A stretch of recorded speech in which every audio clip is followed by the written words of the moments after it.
গরমকালে আম দিয়ে চাটনি বাঙালির দুপুরের খাবারে শেষ পাতের অত্যন্ত জনপ্রিয় একটি পদ। এটি বানানো যেমনি সহজ, খেতেও তেমনি সুস্বাদু। আমি খুব অল্প সময়ে আমসত্ত্ব দিয়ে আমের চাটনি বানিয়েছি। আজকে এটিরই রেসিপি আপনাদের সবার সাথে শেয়ার করব। তাহলে দেখে নিই কিভাবে এই আমসত্ত্বের রেসিপিটি আম দিয়ে আমি তৈরি করে ফেলেছি। আমার ঘরে কিছু আম ছিল যেটি একটু পেকে গেছিল, তার সাথে আমি কিছু আমসত্ত্ব নিয়েছি আর শুকনো লঙ্কা। কড়াইতে একটু তেল গরম করে তার মধ্যে শুকনো লঙ্কাটা দিয়ে একটু ভাজা ভাজা মতো করে নিয়েছি। একটু লাল লাল করে শুকনো লঙ্কাটাকে ভেজে নিয়েছি ভালো করে।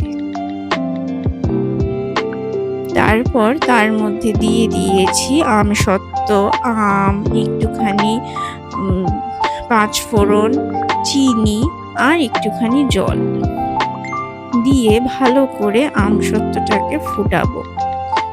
একটু ঢেকে রেখেও ফোটাতে হবে। আমসত্ত্বগুলো যেগুলো আপনারা দেখতে পাচ্ছেন, এটা আমার শ্বশুর বাড়ি থেকে বাড়িতে বানানো আমার শাশুড়ি মায়ের আমসত্ত্ব। আমাদের গ্রামের বাড়িতে প্রচুর আম গাছ, সেখানে আম ঝরে ঝরে পড়ে যায়, তাই শাশুড়ি মা সেগুলোকে আমসত্ত্ব আকারে বানিয়ে রাখে। যখন কলকাতায় আসে উনি সেই আমসত্ত্বগুলো নিয়ে আসে, তাই এগুলো দোকান থেকে কেনা নয়। তারপরে আমি দিয়ে দিয়েছি কিছু কাজু বাদাম। সবার শেষে কাজু বাদামগুলো দিয়ে ভালো করে আবার ফুটিয়ে নিলেই তৈরি হয়ে গেল আমসত্ত্ব।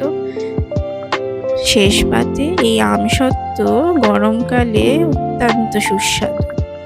কখনো এটা ট্রাই করে দেখবেন, খুব অল্প সময় এই আমসত্ত্বর চাটনিটি তৈরি হয়ে যায়। আর কমেন্টে জানাবেন কেমন লাগলো।